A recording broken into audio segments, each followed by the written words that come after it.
আমি ভাই SSC pass করছি। ছবি 4 কপি, ছবির 2 কপি আছে ভাই। আচ্ছা 2 কপি নিয়ে আসেন আসলে। রাজধানীতে সক্রিয় চাকরি দেওয়ার নামে টাকা হাতে নেয়ার শত শত চক্র। প্রতারিত অসহায় অনেক বেকার। ভুয়া চাকরিদাতা লালুর অফিসে সিআইডির অভিযান। পানি কমলে আগামী ডিসেম্বরেই বসবে পদ্মা সেতুর বাকি 10টি স্প্যান। এগিয়ে চলেছে রোড ও রেল স্ল্যাবের কাজ। বসেছে 2 কিলোমিটারেরও বেশি। সরকার নির্ধারণ করে দেওয়ার পরও চালের মোকামে কমেনি দাম। মন্ত্রী বলছেন উল্টো কথা। নির্দেশনা না মানলে আমদানি উন্মুক্তের হুঁশিয়ারি। এবং আকামা ও ভিসার মেয়াদ বাড়ানো নিয়ে সৌদি মালিকদের কাছে জিম্মি প্রবাসীরা। মোট অঙ্কের অর্থ হাতিয়ে নেওয়ার অভিযোগ। সপ্তাহে 20টি ফ্লাইট চালু হলেও মিলছে না টিকিট।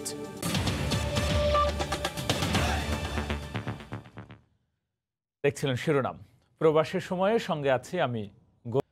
মাত্র 10 মিনিটের ইন্টারভিউয়ে মিলছে 22,500 টাকা বেতনের চাকরি। শিক্ষাগত যোগ্যতা কেবল এসএসসি পাস। শুনতে অবাক লাগলেও রাজধানীতেই মিলছে এমন বহু চাকরি। তবে আসল উদ্দেশ্য বেরিয়ে আসছে চাকরি পাওয়ার পরই। নিয়োগপত্র দেওয়ার আগে চাওয়া হচ্ছে নগদ টাকা, আর এভাবেই দেশে বিদেশে উচ্চ বেতনে চাকরির লোভ দেখিয়ে হাতিয়ে নিচ্ছে কোটি কোটি টাকা। রাজধানীতে সক্রিয় এমন শত শত প্রতারক চক্রের কয়েকটির সন্ধান পেয়েছে সময় সংবাদ। মিজানুর রহমানের ক্যামেরায় আরও জানাচ্ছেন কামরুজ্জামান মামুন।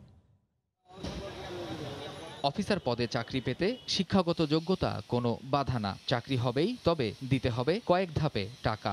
রাজধানীর মহাখালী, মতিঝিল, বনানী সহ বিভিন্ন এলাকায় কথিত চাকরিদাতা এমন প্রতিষ্ঠান রয়েছে শতাধিক। টাকা পয়সা সবগুলো এখান থেকে রাইখা তারপর আমাদেরকে নরসিংদী চালাকচর পাঠাচ্ছে। তারপরে কোনো আমরা পাই নাই। প্রথমত তখন বুঝতে পারিনি যে এরা যে দাপ্পাবাজ।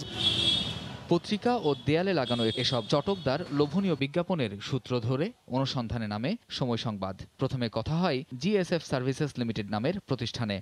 আমি ভাই এসএসসি পাস করছি। ছবি 4 কপি আর আপনার হলো পরিচয়পত্র থাকলে পরিচয়পত্রের ফটোকপি, সার্টিফিকেটের ফটোকপি, এগুলো নিয়ে আসেন। এইরকম একটি মিথ্যা নাম পরিচয়ের তৈরি জীবন বৃত্তান্ত এবং তার সঙ্গে শুধুমাত্র এসএসসি পাশের সনদের ফটোকপি নিয়ে আমরা যাচ্ছি জিএসএফ সার্ভিসেস প্রাইভেট লিমিটেড নামের একটি প্রতিষ্ঠানে মার্কেটিং অফিসার পদে চাকরির সাক্ষাৎকার দিতে। শুরু হয় সাক্ষাৎকার। মাত্র 10 মিনিটের ইন্টারভিউয়ে চাকরি হয় মার্কেটিং অফিসার পদে। বেতন প্রথম মাস থেকে 18,500 টাকা। এরপর দাবি করা হয় টাকা।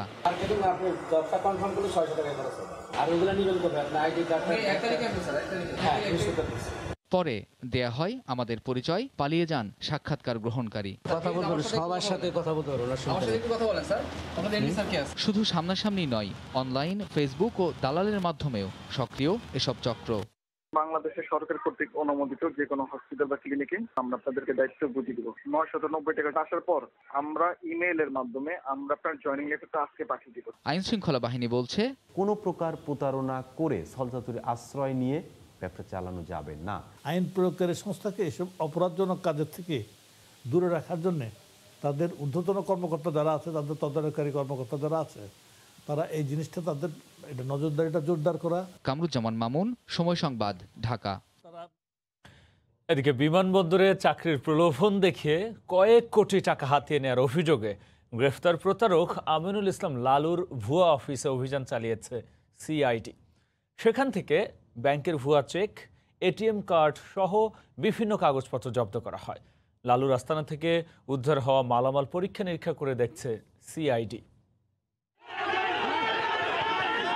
প্রতারক লালুর অফিসে অভিযান চালিয়ে শত শত ভুয়া অ্যাপয়েন্টমেন্ট লেটার, বিভিন্ন ব্যাংকের চেক এবং এটিএম কার্ড সহ গুরুত্বপূর্ণ কাগজপত্র জব্দ করা হয়। ভুক্তভোগীরা জানান, পত্রিকায় বিজ্ঞাপন দিয়ে হযরত শাহজালাল আন্তর্জাতিক বিমানবন্দরের 3য় টার্মিনালে চাকরি দেওয়ার নামে 5 থেকে 7 লাখ টাকা করে নেওয়া হয়। অ্যাপয়েন্টমেন্ট লেটার দেওয়ার পর প্রশিক্ষণের জন্য রাখা হতো আবাসিক ভবনে। তবে সবই ছিল ভুয়া। এভাবে 2 শতাধিক মানুষের কাছ থেকে লাখ লাখ টাকা নেওয়া হলেও চাকরি হয়নি কারোরই। আমার কাছ থেকে 7.5 লাখ টাকা নিয়েছে, কিন্তু এখনো কোনো চাকরির কোনো উদ্দেশ নাই। আমাদের চাকরি নাই, ফ্যামিলি জানে আমি চাকরি করি, কিন্তু আমার কোনো চাকরি নাই। 3 মাস 4 মাস 7 মাস 9 মাস ঘুরাইছে, কোনো চাকরি হয় না। ম্যাচের দোতলা আমাদের ট্রেনিং নিত, তারপরে বলতো যে তোমরা 15 দিনের ভিতরে ঢুকে যাবে। এরকম দিতে দিতে করোনার ওষুধ দিতে দিতে আমাদের প্রায় 6 মাস ধরে ভুগাইছে। আমাদের খাওয়া দাওয়া বন্ধ করেছে 1.5 মাস আগে। প্রতারণার মামলায় গ্রেফতার লালুকে ইতোমধ্যে 3 দিনের রিমান্ডে নেওয়া হয়েছে। সিআইডি কর্মকর্তারা বলছেন, মানুষের কাছ থেকে হাতিয়ে নেওয়া টাকার সন্ধান জানতে তদন্ত চলছে। যে পরিমাণ টাকা এরা হাতিয়ে নিয়েছে, এই টাকাটা উৎস এবং সোর্স বা গন্তব্য এই সবগুলো বিষয় আমাদের খতিয়ে দেখতে হবে, যাতে পরবর্তীতে মানি লন্ডারিং তদন্ত আওতার মধ্যে এই বিষয়গুলো আসতে পারে, সেটা আমরা অবশ্যই খতিয়ে দেখছি। লালুর অন্য সহযোগীদের গ্রেফতারের চেষ্টা চলছে বলেও জানিয়েছে সিআইডি। নাজমুস সালেহী, সময় সংবাদ। আকামা ও ভিসার মেয়াদ বাড়ানো নিয়ে সৌদি আরবের মালিকদের কাছে জিম্মি হয়ে পড়েছেন প্রবাসীরা। তাদের অভিযোগ, ভিসা ও আকামার মেয়াদ বাড়াতে মোটা অঙ্কের অর্থ হাতিয়ে নেওয়া হচ্ছে। ভিসা ও আকামার মেয়াদ বাড়াতে কার সঙ্গে যোগাযোগ করবেন তা নিয়েও রয়েছে দোআশা। তাই সৌদি প্রবাসীদের ফেরা নিয়ে অনিশ্চয়তা আরও বাড়ছে। এদিকে সৌদি আরবে সপ্তাহে মোট 20টি ফ্লাইট চালু হলেও ভিসা ও আকামার জটিলতা মিলছে না টিকিট। কার আগে কে ঢুকবেন তারই প্রতিযোগিতা। টোকেন টিকিট সংগ্রহে সৌদি প্রবাসীদের এমন ধাক্কাধাক্কি সামলাতে বেগতিক অবস্থা খোদ আইনশৃঙ্খলা রক্ষা বাহিনীর সদস্যদের। সকাল 10টার পর মতিঝিলে বিমান কার্যালয় খুলে দেওয়ার সাথে সাথেই মুহূর্তেই ভরে যায়। হুড়োহুড়ি করে ঢুকলেও বেশিরভাগেরই আকামা ও ভিসার মেয়াদ শেষ, ফলে মিলছে না টোকেন কিংবা টিকিট। আকামা বা ভিসার মেয়াদ বাড়াতে কফিলদের সাথে যোগাযোগের পরামর্শ দিয়েছে সরকার। প্রবাসীরা বলছেন, সরকারের এমন ঘোষণার সুযোগ নিচ্ছে কফিলরা। ভিসা ও আকামার মেয়াদ বাড়াতে 2.5 লাখ থেকে 3.5 লাখ টাকা পর্যন্ত চাচ্ছে তারা। মালিকে বলতেছে আকামার জন্য 11,000 টাকা দাও, 11,000 রিয়াল। তাই আমি যে 11,000 রিয়াল দেবো এটা তো অনিশ্চিত। আমি রয়েছি বাংলাদেশে, আমার মালিকে মনে করেন যে আকামা বানাই দিব না দিব এটা তো শিওর না। সব কিছু ওকে করে দেবো, কিন্তু এখন বর্তমানে যে টাকা চাইছে এই টাকাগুলো আমি কোথায় পাবো? 2,30,000 টাকা চাইছে আমার কাছে। 7,000 রিয়াল চাইছে, 7,000 রিয়াল দিয়ে দিছে কালকে। ঠিক আছে, অন্তলাগে ওকে করে দেন। 1 মিনিটের কাম, এটার 1 মিনিটের কাম, কোনো জানা লাগে না, জায়গা বইয়া কাজ, এটার কাজ। অন্যদিকে সৌদি এয়ারলাইন্সের সামনের 13 দিনের মতো রোদ বৃষ্টি উপেক্ষা করে টিকিট এবং টোকেনের জন্য অপেক্ষা করছেন সৌদি প্রবাসীরা। তাদের দাবি, যাদের ভিসার মেয়াদ বাড়ানো হয়েছে তাদের আগে টিকিট নিশ্চিত করার। 1 তারিখ থেকে শুরু করে 10 তারিখ পর্যন্ত ভিসার মেয়াদ আছে আমার। যদি 4 তারিখে আমার টুবিন দেয় তা আমি কবে যাব? আমার কাগজপাতি সবকিছু ওকে আছে, কিন্তু আমাকে টিকিট দিচ্ছে না। আর যাদের ভিসার মেয়াদ শেষ হয়েছে তারপরও সৌদি যাওয়ার আশায় তাদের অপেক্ষা রাজধানীর কারওয়ান বাজারে। যদিও তাদের যাওয়া নির্ভর করছে সৌদি কফিলদের ওপর। এই সংকট সমাধানে সরকারকে ভূমিকা নেওয়ার আহ্বান প্রবাসীদের। সৌদি এয়ারলাইন্স বৃহস্পতিবার 200 টোকেনধারীর টিকিট দিচ্ছে। নতুন টোকেন দেওয়া হবে 4 অক্টোবর। আর চলতি সমস্যার সমাধানের সপ্তাহে 20টি ফ্লাইট পরিচালনার ঘোষণা দিয়েছে সরকার। শুভ খান, সময় সংবাদ, ঢাকা। ভিসার জটিলতায় থাকা প্রবাসীদের মধ্যে যাদের আকামার মেয়াদ আছে তারা কোম্পানি বা কফিলের সঙ্গে যোগাযোগ করে ছুটির মেয়াদ বাড়িয়ে সহজেই কর্মস্থলে ফিরতে পারবেন বলে জানিয়েছেন সংশ্লিষ্টরা। আর যাদের ভিসার মেয়াদ শেষ হয়েছে তাদের নিয়োগকর্তার মনোভাবের ওপর নির্ভর করছে কর্মস্থলে ফেরা। সৌদি আরবের রিয়াদ থেকে আরও জানাচ্ছেন সহকর্মী আরিফুর রহমান। সৌদি আরব থেকে ছুটিতে গিয়ে করোনার আগে যে সমস্ত প্রবাসী বাংলাদেশি ভাইরা বাংলাদেশে গিয়ে আটকে পড়েছেন এবং ভিসার যে সবশেষ সময়সীমা ছিল 30শে সেপ্টেম্বর পর্যন্ত, এবং 30শে সেপ্টেম্বরের ভিতরেও যারা আসার সুযোগ পাননি টিকিট সংক্রান্ত জটিলতার কারণে, তাদের জন্য আসলে এই মুহূর্তে সবশেষ যে সুযোগটি রয়েছে, যাদের ইকামার মেয়াদ আছে তারা তাদের এখানে থাকা নিয়োগকর্তা বা স্পন্সরের সাথে যোগাযোগ করে তারা কিন্তু তাদের ছুটি বাড়িয়ে নিতে পারেন ইকামার মেয়াদ থাকা সাপেক্ষে। সেক্ষেত্রে তারা এখানে ব্যাংক ফি, যেটা ন্যূনতম 2 মাসের জন্য 200 রিয়াল প্রয়োজন হয়, সেই পরিমাণ সৌদি রিয়াল তারা এখানে ব্যাংকের মাধ্যমে জমা করে তাদের নিয়োগকর্তার সাথে কথা বলে তারা হয়তো আবারও যে ছুটির প্রয়োজন সেটি কিন্তু বাড়িয়ে নিয়ে তারা ফিরতে পারবেন খুব সহজে। যাদের ইকামার মেয়াদ নেই এবং ভিসার মেয়াদও শেষ হয়ে গেছে তাদের ক্ষেত্রে এখানে থাকা স্পন্সরের মনোভাবের উপরে নির্ভর করবে তাদের সৌদি আরবে ফেরা। বিষয়গুলো কিন্তু সমাধানের জন্য আমাদের বাংলাদেশ সরকারের পক্ষ থেকে হয়তো বা যোগাযোগের মাধ্যমে এক ধরনের সুরাহ হতে পারে বলে মনে করছেন এখানে থাকা প্রবাসী এবং দেশে থাকা প্রবাসী স্বজন যারা আছেন তাদের আত্মীয়রা। রিয়াদ থেকে আরিফুর রহমান, সময় সংবাদ। পানির প্রবল স্রোতের কারণে গত 4 মাসে বসানো যায়নি নতুন কোনো স্প্যান। আসার কথা হচ্ছে পানি কমে এলে আগামী ডিসেম্বরের মধ্যেই বাকি 10টি স্প্যান বসিয়ে ফেলার পরিকল্পনা নেওয়া হয়েছে। একই সঙ্গে এগিয়ে নেওয়া হচ্ছে রোড ও রেল স্ল্যাব বসানোর কাজ। সাইফুল ইসলামের ছবিতে রিপোর্ট এহসান জুয়েলের। 10 জুন জাজিরা প্রান্তে 31তম স্প্যানটি বসানোর মধ্য দিয়ে বর্তমানে দৃশ্যমান 4650 মিটার পদ্মা সেতু। এরপর নদীতে পানি বাড়তে শুরু করলে 24শে জুন 32 নম্বর স্প্যান বসানোর পরিকল্পনা বাতিল করা হয়। আগের রেকর্ড বলছে প্রতি বছর 15 সেপ্টেম্বরের মধ্যে পদ্মার পানি স্বাভাবিক হয়ে আসে। 4.8 মিটারের বেশি পানি হলে কাজ করা সম্ভব হয় না। সেখানে এই বছর এখনো নদীতে পানির উচ্চতা 5.5 মিটারের বেশি। একই সঙ্গে স্রোতের গতি এখন প্রতি সেকেন্ডে 2.5 মিটার। বন্যার স্রোতের কারণে অতিরিক্ত সময় লাগছে, রাত্রিবেলা কাজ করতে অসুবিধা হচ্ছে। সব মিলে করোনাতেই আমরা বেশি ক্ষতিগ্রস্ত। সেতুতে মোট 3000 করে রেল ও রোড স্ল্যাব বসানোর কথা। সুখবর হলো এর মধ্যে 1576টি রেল আর 1010টি রোড স্ল্যাব বসানো হয়ে গেছে। পানির উচ্চতা স্বাভাবিক হতে শুরু করেছে। বর্তমানে বেশি পানি থাকায় মাওয়া প্রান্তে ড্রেজিংয়েরও কোনো জটিলতা নেই। 10টি স্প্যানের মধ্যে 5টি পুরো প্রস্তুত, রং করা বাকি 3টির। পানি কমে এলে অক্টোবর নভেম্বর মাসে 4টি করে আর বাকি 2টি স্প্যান ডিসেম্বর মাসে বসিয়ে দেওয়ার পরিকল্পনা নেওয়া হয়েছে। করোনার মতো দুর্যোগ সামলে যখন বাকি 10টি স্প্যান খুব দ্রুত বসিয়ে দেওয়ার কথা, তখন নদীতে স্রোতের প্রতিকূলতা। সাম্প্রতিক বছরগুলোতে এত লম্বা সময় ধরে কখনোই নদীতে পানি ছিল না। এখন সবকিছু স্বাভাবিক হয়ে এলে পিছিয়ে পড়া ক্ষতি পুষিয়ে নিতে হলে খুব দ্রুতই এগিয়ে নিতে হবে কাজ। এহসান জুয়েল, সময় সংবাদ, মাওয়া, মুন্সিগঞ্জ। সরকার নদী ও পানি সম্পদ রক্ষায় সর্বোচ্চ চেষ্টা করছে জানিয়ে প্রধানমন্ত্রী শেখ হাসিনা বলেছেন, প্রাকৃতিক প্রাচুর্য থাকা সত্ত্বেও নদী কেন্দ্রিক পর্যটনের বিকাশ ঘটেনি দেশে। বৃহস্পতিবার সকালে ভিডিও কনফারেন্সের মাধ্যমে গণভবন থেকে বেশ কয়েকটি প্রকল্পের উদ্বোধনী অনুষ্ঠানে কথা বলেন তিনি। শেখ হাসিনা বলেন, নৌ ও সড়ক পথের পাশাপাশি আকাশ পথেও আধুনিকায়ন করা হচ্ছে। বাগেরহাটে নির্মাণ করা হবে নতুন একটি বিমানবন্দর। দেশের তৃতীয় আন্তর্জাতিক বিমানবন্দর সিলেটের ওসমানী ইন্টারন্যাশনাল এয়ারপোর্ট। বিমান খাতের সার্বিক উন্নয়ন কার্যক্রমে এবার সম্প্রসারিত হচ্ছে দেশের অন্যতম এই স্থাপনাটি। পরিকল্পনা অনুযায়ী এখানে 35,000 বর্গমিটারের নতুন টার্মিনাল ভবন নির্মিত হবে। থাকবে স্বয়ংক্রিয় কার্গো হ্যান্ডলিং সুবিধা। প্রতি বছর সেবা পাবেন 20 লাখ যাত্রী। ঢাকার গ্রিন রোডে নবনির্মিত 12 তলা বিশিষ্ট পানি ভবন, আগারগাঁওয়ে পর্যটন ভবন এবং হযরত শাহজালাল আন্তর্জাতিক বিমানবন্দরের ফটকে জাতির জনকের মুরাল এবং এয়ারপোর্টের অভ্যন্তরে মুজিব কর্নার আনুষ্ঠানিকভাবে চালু হলো। মাননীয় প্রধানমন্ত্রী বৃহস্পতিবার সকালে গণভবন থেকে ভিডিও কনফারেন্সে একগুচ্ছ প্রকল্পের উদ্বোধন করেন প্রধানমন্ত্রী।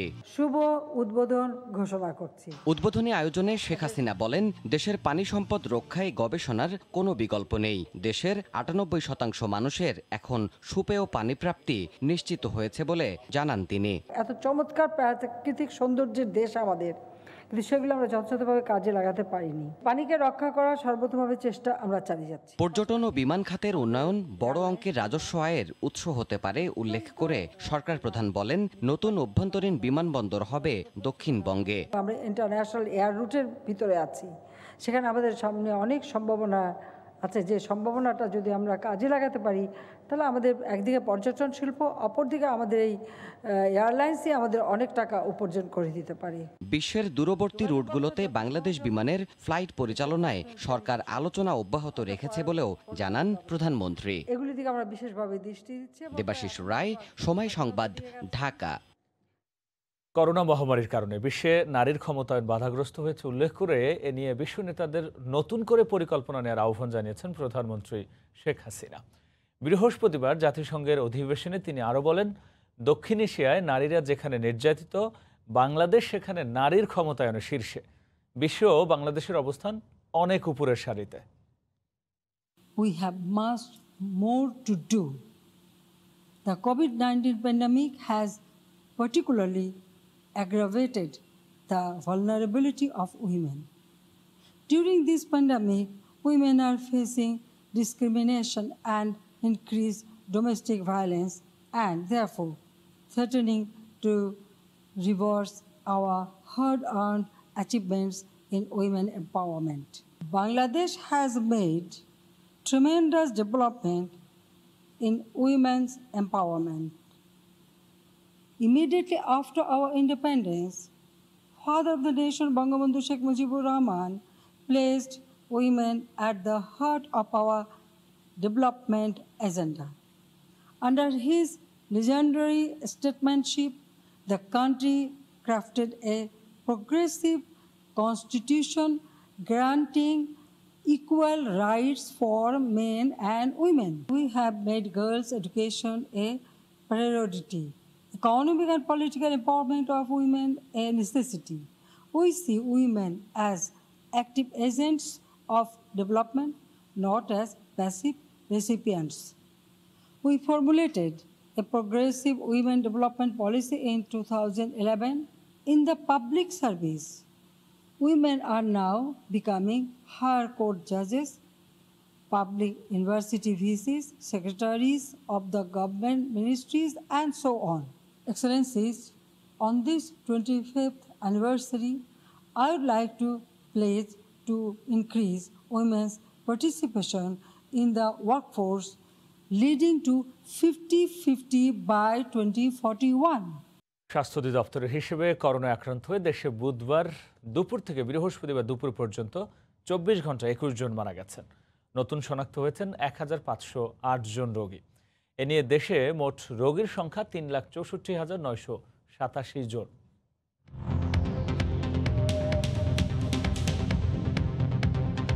দেশে একদিনে নমুনা পরীক্ষা করা হয়েছে 11,420 জনের। এ পর্যন্ত মোট নমুনা পরীক্ষা করা হয়েছে 19,59,075 জনের। 24 ঘন্টায় নতুন করে 1,508 জনের দেহে করোনা শনাক্ত হয়েছে। এ নিয়ে মোট আক্রান্ত 3,64,987 জন। 24 ঘন্টায় মারা গেছেন 21 জন। এ পর্যন্ত করোনা আক্রান্ত হয়ে মারা গেলেন 5,272 জন। করোনা থেকে 24 ঘন্টায় সুস্থ হয়েছেন 1,591 জন। মোট সুস্থ হয়েছেন 2,77,078 জন। করোনা বিপর্যয়ের কারণে দেশের শিক্ষা প্রতিষ্ঠানের চলমান ছুটি আগামী 31 অক্টোবর পর্যন্ত বাড়িয়েছে সরকার।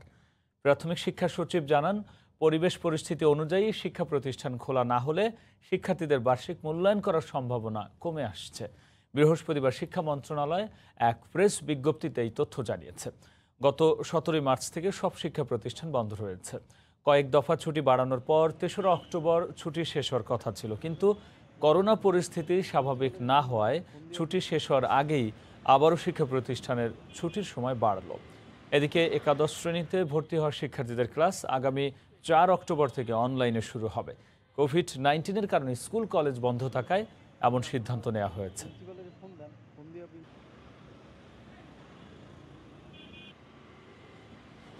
31 অক্টোবর পর্যন্ত আমরা শিক্ষা প্রতিষ্ঠানগুলো বন্ধ ঘোষণা করলাম। এখন পরিবেশ পরিস্থিতি বলতে পারবে যে যদি শিক্ষা প্রতিষ্ঠানগুলো খোলা আদৌ সম্ভব না হয়, তাহলে মূল্যায়ন বা পরীক্ষা যাই বলি না কেন কীভাবে সম্ভব হবে, সেটা তো এখনও আস্তে আস্তে তো স্পেস কমে আসছে। আছে আপনার নভেম্বর মাস। তো আমরা পরিবেশ পরিস্থিতি, আমাদের যে কোভিড পরিস্থিতি, আমাদের সকল বিষয়কে বিবেচনা নিয়েই আমরা সিদ্ধান্ত নেব। দেশে চালের অন্যতম মোকাম কুষ্টিয়া, বগুড়া ও দিনাজপুরে কমেনি দাম। তবে খাদ্যমন্ত্রীর দাবি কমতে শুরু করেছে, কিছুদিনের মধ্যেই আসবে নাগালের মধ্যে। তার হুঁশিয়ারি, বেঁধে দেয়া দামে বিক্রি না করলে চালানো হবে ভ্রাম্যমাণ আদালত। দাম বাড়ানোর চেষ্টা করলে উন্মুক্ত করে দেয়া হবে আমদানি। কালকে বগুড়া, নওগাঁতে প্রায় এই আড়তদারদের ধানই 50 থেকে 60 টাকা বাজার কমে গেছে। অথচ বাজার চলছে উল্টো পথে। খোদ বগুড়ায় গেল 7 দিনের ব্যবধানে কমে তো নয়, বরং প্রকারভেদে কেজি প্রতি চালের দাম বেড়েছে 2 থেকে 5 টাকা। কমার লক্ষণ নেই, বাজার বরং বাড়তির দিকে। 7 দিন আগে বিক্রি করলাম 44-45, এখন হচ্ছে 48 টাকা থেকে 47, 48। আর মোটা চাল আমরা পাচ্ছি না। বাজারে আপনি 7-8 দিনের ব্যবধানে আপনার কেজি প্রতি 5 থেকে 6 টাকা করে বাড়ছে। দিনাজপুরেও বেড়েছে কেজিতে 2 থেকে 3 টাকা। বিক্রি হচ্ছে না সরকার নির্ধারিত দামে। রংপুরের চিত্রও একই। এজন্য খুচরা ও পাইকারি বিক্রেতারা দুষছেন মিলারদের। মিলাররা ছাড় দিলেই ইনশাল্লাহ বাজার থামে যাবে। মিলাররা না থামলে ছাড়লে বাজার থামবে না। মিনিকেট চালটা হয়তো দিচ্ছে, কিন্তু 28 জাতীয় চালের দাম তারা সরকারি নির্ধারিত মূল্যে দিতে যাচ্ছে না। এটা কিছু ব্যবসায়ী কারসাজিও আছে এখানে। গত সপ্তাহ থেকে এই সপ্তাহে মনে করো পার বস্তায় 200 টাকা বাড়ে গেছে। বৃহস্পতিবার খাদ্যমন্ত্রী হুঁশিয়ারি দেন, দাম বাড়ানোর চেষ্টা করলে উন্মুক্ত করে দেয়া হবে আমদানি, চালানো হবে ভ্রাম্যমাণ আদালত। ওরা যে ধাপে ধাপে দামটা বাড়ানোর চেষ্টা করছিল, সেই জায়গাটা তো একটা বাড়ি দিতে পেরেছে। কমতে হবে তাদেরকে, বাড়াতে পারবে না। আর যদি তারপরেও বাড়াতে চায়, তাহলে আমাদের আমদানি আমরা ছেড়ে দেব। কৃষি বিপণন নীতি অনুযায়ী পাইকারি ও খুচরা বাজারে দাম নির্ধারণ করে দেওয়ার কথাও জানান মন্ত্রী। সাজিদ রাজু, সময় সংবাদ, ঢাকা। এবার প্রবাসের খবর। দেশে ছুটিতে থাকা 14,000-এরও বেশি আটকা পড়া প্রবাসীর মধ্যে কাতার পোর্টাল ওয়েবসাইটে আবেদন করে 1,500 জন ফিরতে পেরেছেন। বাকিদের এখনও যাওয়ার অনুমতি দেওয়া হয়নি। আবেদন বাতিল হওয়া প্রবাসীদের তথ্য দোহা দূতাবাসের মেইলে বা ফেসবুক মেসেঞ্জারে দেওয়ার আহ্বান জানিয়েছে দূতাবাস। কাতার প্রতিনিধি আনোয়ার হোসেন মামুনের তথ্য, ছবি নিয়ে রিপোর্ট। করোনার কারণে দেশে ছুটিতে গিয়ে আটকা পড়াদের কাতার ফিরতে করা আবেদন বাতিল হওয়া প্রবাসীদের তথ্য দোহা দূতাবাসের মেইলে বা ফেসবুক মেসেঞ্জারে দেওয়ার আহ্বান জানিয়ে বিজ্ঞপ্তি প্রকাশ করেছে বাংলাদেশ দূতাবাস। কাতার ফিরে আসার জন্য যে সকল আটকা পড়া প্রবাসীরা এখনও আবেদন করেননি তাদেরকে নিয়োগকর্তা বা কোম্পানির সঙ্গে যোগাযোগ করে দ্রুত আবেদন করার আহ্বান জানান দূতাবাসের কাউন্সিলর। কর্মী ভাইদেরকে পরামর্শ দিব যাদের এখনো আবেদন হয়নি ওনারা যেন ওনাদের কোম্পানি অথবা স্পন্সরের সাথে যোগাযোগ করে। স্পন্সর তখন এই এন্ট্রি পারমিটের জন্য আপনার ওয়েবসাইটে গিয়ে কাতারের সরকার নির্ধারিত ওয়েবসাইটে গিয়ে আবেদনটি করবে। এই উদ্যোগকে স্বাগত জানিয়েছেন প্রবাসী ও কমিউনিটির নেতারা। বাংলাদেশ দূতাবাসকে অনুরোধ করব যারা বাংলাদেশে আটকে পড়ে আছেন তাদেরকে কাতার ফিরে আনার জন্য সার্বিক সহযোগিতা করবে। বাংলাদেশ এম্বাসিকে আমি আন্তরিকভাবে ধন্যবাদ জানাই যে এম্বাসি এমন একটা সুন্দর উদ্যোগ নিয়েছেন। ওনারাও বুঝতে পেরেছেন যে আমাদের অনেক বড় রেমিটেন্স যোদ্ধারা দেশে আটকে গিয়েছেন। কাতার ফিরতে যে সকল আটকা পড়া প্রবাসী কাতার পোর্টাল ওয়েবসাইটে আবেদন করে আবেদন বাতিল হয়েছে তাদেরকে আবেদনের কপি, কাতার আইডি কপি, আইডি নম্বর, নাম ও পেশা, কোম্পানির নাম, ঠিকানা ও যোগাযোগ নম্বর, আবেদনকারীর বাংলাদেশের যোগাযোগ নম্বর দেওয়ার আহ্বান জানানো হয়েছে। সময় সংবাদ, কাতার। কানাডার সাসকাচুয়ান প্রদেশের সাসকাচুন শহরে বাংলাদেশে বিনিয়োগের সম্ভাবনার উপর ব্যবসায়ীদের সেমিনার অনুষ্ঠিত হয়েছে। বাংলাদেশ হাই কমিশন, কানাডা ও সাসকাচুয়ান বিশ্ববিদ্যালয়ের global institute for food security ও অ্যাগ্রি ওয়েস্ট বায়ো ইঙ্ক এর যৌথ উদ্যোগে সেমিনারটি অনুষ্ঠিত হয়। কানাডায় নিযুক্ত বাংলাদেশের high commissioner Mizanur Rahman, Saskatchewan পশ্চিমের সংসদ সদস্য ব্র্যাড রেডিকফ, সিটি অফ সাসকাচুয়ানের মেয়র চার্লি কার্ক সহ সংশ্লিষ্টরা এ সময় উপস্থিত ছিলেন। সেমিনারে বাংলাদেশের মূল অর্থনৈতিক ক্ষেত্রগুলো তুলে ধরা হয়।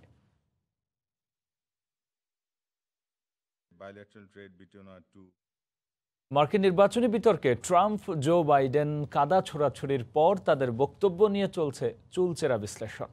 বিশেষ করে শ্বেতাঙ্গ শ্রেষ্ঠত্ববাদীদের পক্ষে অবস্থান নেওয়ার একদিন পর সমালোচনার মুখে ভোল পাল্টেছেন ট্রাম্প। যুক্তরাষ্ট্রের ইন্ডিয়ানা থেকে ট্রাম্প বাইডেন বিতর্ক ও মার্কিন নির্বাচনের বিস্তারিত জানিয়েছেন হাসানুজ্জামান সাকি।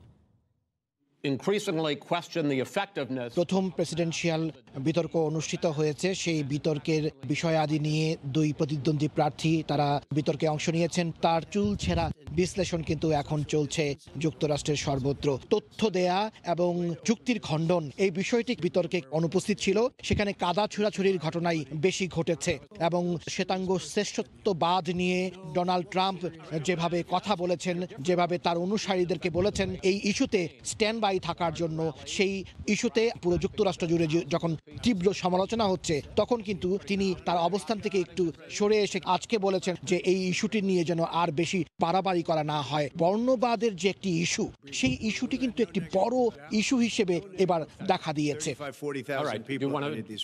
আমাদের বাংলাদেশের যে নতুন প্রজন্ম তারা যেভাবে যুক্তরাষ্ট্রের রাজনীতিতে আগ্রহী হয়ে উঠেছে সেটি কিন্তু আমাদের বাংলাদেশিদের জন্য যুক্তরাষ্ট্রে কিন্তু একটি বড় আশার জায়গা তৈরি হচ্ছে। ট্রাম্প যেরকম moderator Chris Wallace-কে অ্যাড্রেস করেছে ছিল completely rude or inappropriate. Trump আসলে এই প্রেসিডেন্সিয়াল বিতর্কের যে একটা ঐতিহ্য, যে একটা ভাবগাম্ভীর্য ছিল সেটার গুরুত্বহীন করার চেষ্টা করেছে। বিতর্কে যে যতগুলো পুল হয়েছে, যতগুলো জরিপ হয়েছে, সব জরিপেই কিন্তু তিনি হেরেছেন। প্রথম বিতর্কে কিন্তু জিতেছেন জো বাইডেন। হাসানুজ্জামান সাকি, সময় সংবাদ, ইন্ডিয়ানাপলিস, ইন্ডিয়ানা। নারায়ণগঞ্জের পাইকারি মাছ বাজারে সব ধরনের মাছের সরবরাহ বেড়েছে, আর এতে দামও অনেকটা ক্রেতাদের নাগালে। বিশেষ করে পদ্মার বড় ইলিশ প্রচুর সরবরাহ হওয়ায় নগরীর শীতলক্ষ্যা নদীর ৩ নম্বর ঘাটে ভিড় করেন ক্রেতারা।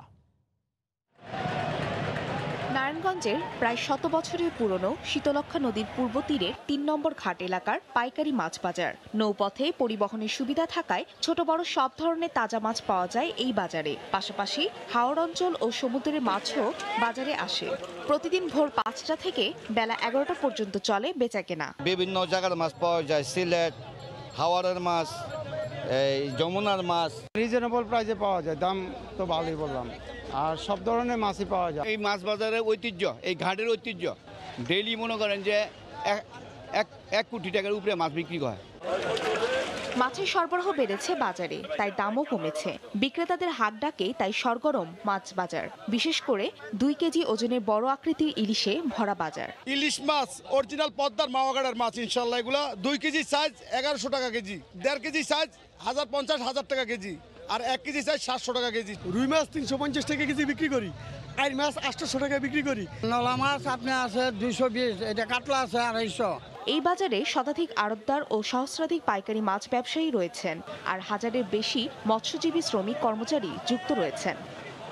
সময় সংবাদ, নারায়ণগঞ্জ। প্রবাসের সময় আগামী 1 বছরের মধ্যে ঝুলন্ত তার ও কেবল মুক্ত একই সঙ্গে সমস্ত ইন্টারনেট ডিশ ও অন্যান্য তার মাটির নিচ দিয়ে নেয়ার প্রকল্প গ্রহণ করেছে ঢাকা উত্তর সিটি কর্পোরেশন। বৃহস্পতিবার উত্তর সিটিতে ঝুলন্ত তার অপসারণ অভিযান উদ্বোধন করে একথা জানান উত্তরের মেয়র আতিকুল ইসলাম। এখান দিয়ে ফাইবার গেছে, তারা এই নিচ থেকে পাইপ দিয়ে উঠাইছে, উঠাই পোল দিয়ে কানেক্টিভিটি করার পর উপরে যা তার দেখতেছেন এটা আমরা নিজেরাই খুলে ফেলে দেবো। ডিশ বা ইন্টারনেটের তার কিভাবে মাটির নিচ দিয়ে নিয়ে বাসায় ঢোকানো হবে সেটি দেখাচ্ছিলেন কেবল অপারেটরস অ্যাসোসিয়েশন অব বাংলাদেশ কোয়াবের এই সদস্য।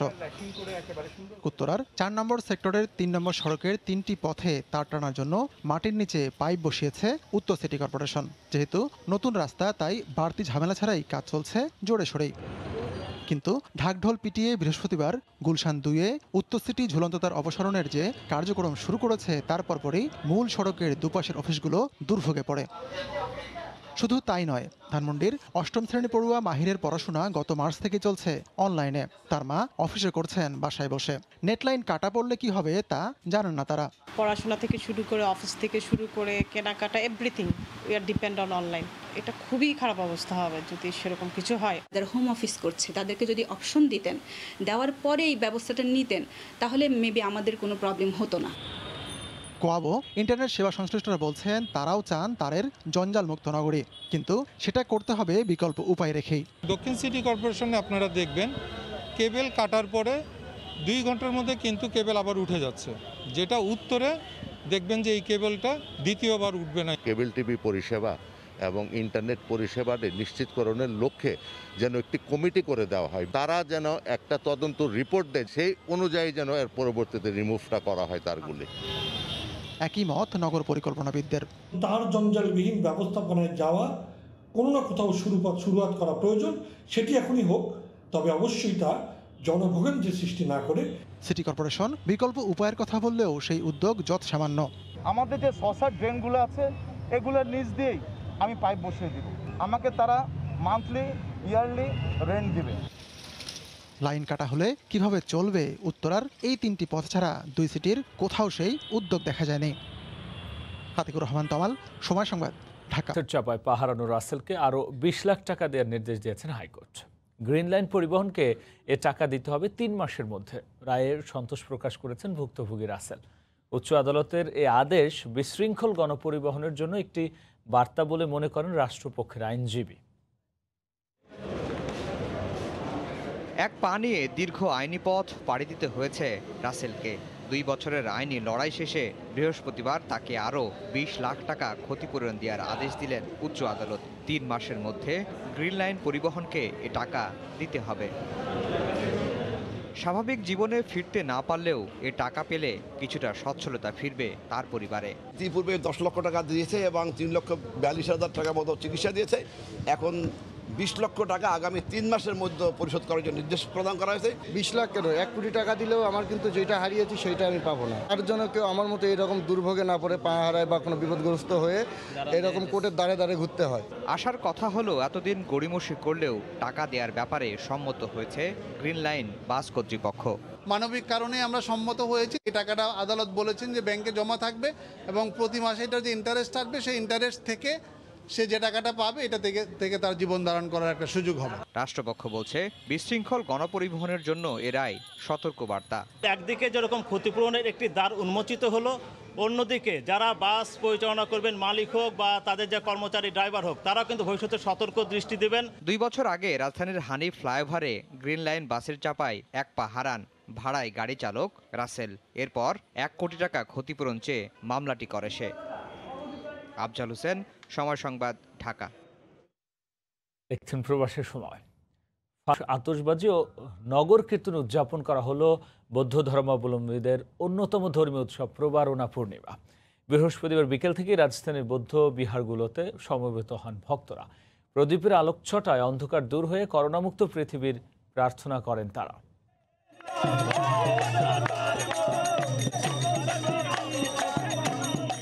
আকাশ জুড়ে আলোর ছটা, যেন পরম সুখে ডানা মেলে জলজল করছে জোনাকি। খোল করতালের তালে ফানুস আর আতশবাজির মহাসমারোহ। প্রবারণা পূর্ণিমা উদযাপনে বৃহস্পতিবার বিকেল থেকে রাজধানীর বৌদ্ধ বিহারগুলোতে সমবেত হতে থাকেন সবাই। ঢোল খোল করতালে নগর কীর্তনে মাতেন গৌতম বুদ্ধের অনুসারী ও ভক্তরা। প্রতি বছরই আমরা অপেক্ষা করি, কারণ এটা আমাদের সবচেয়ে বড় উৎসব, আর এটাতে অনেক বেশি মজা হয় আমাদের। শুধু বৌদ্ধদের অনুষ্ঠান না, এখানে হচ্ছে মুসলিম, হিন্দু, খ্রিস্টান, অন্য ধর্মের মানুষরা আসে। আর এবছর তো মনে করেন করোনার কারণে একটু কম পরিসরে হচ্ছে অনুষ্ঠানটা। হিন্দু, মুসলিম, বড়ুয়া সবাই একসাথে ভালো করে থাকতে পারি, এইটাই হচ্ছে কারণ। করোনার কারণে উদযাপন সীমিত হলেও উৎসবের আনন্দে ছিল না কোনো কমতি। গৌতম বুদ্ধের কাছে আমরা প্রার্থনা যে আজকে হিংসা, অহংকার, অহমিতা এগুলোকে ভুলে আমাদের যেন শুভ বুদ্ধের কাছে প্রার্থনা করছি যেন আমাদের যেন মনের আশা পূর্ণ হয়। ভগবান বুদ্ধের আশীর্বাদে করোনা মুক্ত হোক পৃথিবী, শান্তিতে থাকুক প্রাণীকুল, এমনটাই প্রার্থনা ভক্তদের। মৌসুমী মৌ, সময় সংবাদ, ঢাকা।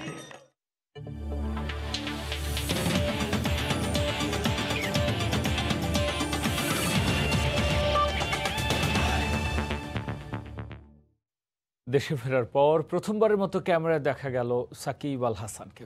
আনুষ্ঠানিকভাবে নতুন ব্যবসায় নাম লিখিয়েছেন এই টাইগার ক্রিকেটার। সেখানেই ক্যামেরাবন্দি হন তিনি। নিষেধাজ্ঞায় থাকা সাকিব আল হাসানের দিন কাটছে কিভাবে, নিবিড় অনুশীলনে কি করছেন সাকিব, উত্তর জানতে পারলে বিকেএসপির দরজা কিংবা দেয়ালে ছিদ্র করে উকিই দেন ক্রিকেট প্রেমীরা। আকাশ ছোঁয়া আগ্রহ গণমাধ্যমেরও। কিন্তু আইসিসির নির্দেশনা মেনে সাকিব যেন হয়ে গেছেন অদৃশ্য। যুক্তরাষ্ট্র থেকে দেশে ফেরা ক্রিকেটারের চেহারাটা হঠাৎ সামাজিক যোগাযোগ মাধ্যমে সামনে আসে। কখনো বিজ্ঞাপন, কখনো কারো জন্মদিনের ছবিতে দেখা মেলে লম্বা চুলের নতুন সাকিবকে। তবে আর চুপি চুপি কাজ করা হলো না। এতদিন ব্যক্তিগত রেস্টুরেন্টের ব্যবসা করে আসছিলেন, এবার ট্যুরস অ্যান্ড ট্রাভেলস ব্যবসায় নেমেছেন জাতীয় দলের এই ক্রিকেটার। পরিচালক হিসেবে কোম্পানিটির উদ্বোধন করেন তিনি। সেখানেই মিস্টার 75-এর পিছু পিছু গণমাধ্যমের ক্যামেরা। এর আগে গেল 2রা সেপ্টেম্বর দেশে ফিরেছিলেন সাকিব। এরপর করোনা টেস্ট করে সম্ভাব্য শ্রীলঙ্কা সিরিজের জন্য বিকেএসপিতে নিবিড় অনুশীলন করছিলেন। কিন্তু শেষ পর্যন্ত সিরিজটি স্থগিত হওয়ায় আবার স্ত্রী কন্যাদের কাছে যুক্তরাষ্ট্রের পথে এই অলরাউন্ডার। চলতি মাসের 29 তারিখে নিষেধাজ্ঞার মেয়াদ শেষ হবে। নিয়মানুযায়ী এই সময়ে প্রতিযোগিতামূলক ক্রিকেটে অংশ নিতে পারবেন না। তবে নভেম্বরে ঘরোয়া ক্রিকেট শুরু হলে আবারও খেলায় ফিরবেন সাকিব আল হাসান। মাকসুম আলম খান, সময় সংবাদ, ঢাকা। শ্রীলঙ্কার বিপক্ষে সিরিজ স্থগিত হওয়ায় আজ আবারও যুক্তরাষ্ট্রের পরিবারের কাছে ফিরে যাচ্ছেন সাকিব আল হাসান। এই মুহূর্তে হযরত শাহজালাল আন্তর্জাতিক বিমানবন্দরে আছেন রিপোর্টার মাহবুব রিমন। সরাসরি যুক্ত হচ্ছে তার সঙ্গে। রিমন, রাব্বি, ঘরের ছেলে ফিরেছিল ঘরে, আবারও পাড়ি দিচ্ছেন মার্কিন মূল্যকে। আপনি জানেন যে লঙ্কা সিরিজকে সামনে রেখে বিশ্বসেরা অলরাউন্ডার সাকিব আল হাসান, যিনি কিনা আগস্টের শেষে এসেছিলেন ঢাকায় এবং প্রায় 1 মাস তিনি একটি কন্ডিশনিং ক্যাম্প করেছিলেন সাভারের বিকেএসপিতে। আসলে লক্ষ্য ছিল একটাই, সেটা হচ্ছে শ্রীলঙ্কা সফর। আপনি জানেন যে শুধুমাত্র সাকিব আল হাসানই নয়, বাংলাদেশ পুরো দল কিন্তু এই শ্রীলঙ্কা সফরকে সামনে রেখে কিন্তু নিজেদেরকে প্রস্তুত করছিলেন। কিন্তু সেই লঙ্কা সফর স্থগিত হয়। এখন অনিশ্চিত আসলে জাতীয় দলের সব ধরনের ক্রিকেট, কারণ আগামী বছর জানুয়ারির আগে কিন্তু জাতীয় দলের আর কোনো ব্যস্ততা নেই এবং যে কারণে সাকিব আল হাসান কিন্তু আবারও মার্কিন মূল্যকে পাড়ি দিচ্ছেন। আজ 3:45 সাকিবে কাতার এয়ারওয়েজের একটি বিমানে করে প্রথমে কাতার, সেখান থেকে নিউ ইয়র্কের উদ্দেশ্যে উড়াল দেবেন। এবং সবকিছু ঠিক থাকলে আর কিছুক্ষণের মধ্যে আমরা কিন্তু ইতোমধ্যে বিসিবির যিনি মিডিয়া ম্যানেজার সেই ওয়াসিম তার সঙ্গে কথা বলেছি, তিনিও এখানে চলে এসেছেন। তিনি বলেছেন যে কিছুক্ষণ আগে সাকিব তার বনানীর যে বাসা সেই বাসা থেকে তিনি রওনা দিয়েছেন এবং সব ঠিক থাকলে হয়তো বা মিনিট 5 বা মিনিট 10 মধ্যেই কিন্তু সাকিব আল হাসান এয়ারপোর্টে চলে আসবেন। তবে একটা বিষয় একটু জানিয়ে রাখি, বাইরে কিন্তু প্রচুর বৃষ্টি হচ্ছে, যে কারণে কিন্তু যানবাহন চলাচল, আমরা যখন অফিস থেকে আসলে এয়ারপোর্টের উদ্দেশ্যে আসছিলাম তখন আসলে সেটা বিঘ্ন করছিল। সেক্ষেত্রে হয়তো বা সাকিব আল হাসানের আরেকটু সময় লাগতে পারে, তবে সাকিব আল হাসান হয়তো কিছুক্ষণের মধ্যে চলে আসবেন।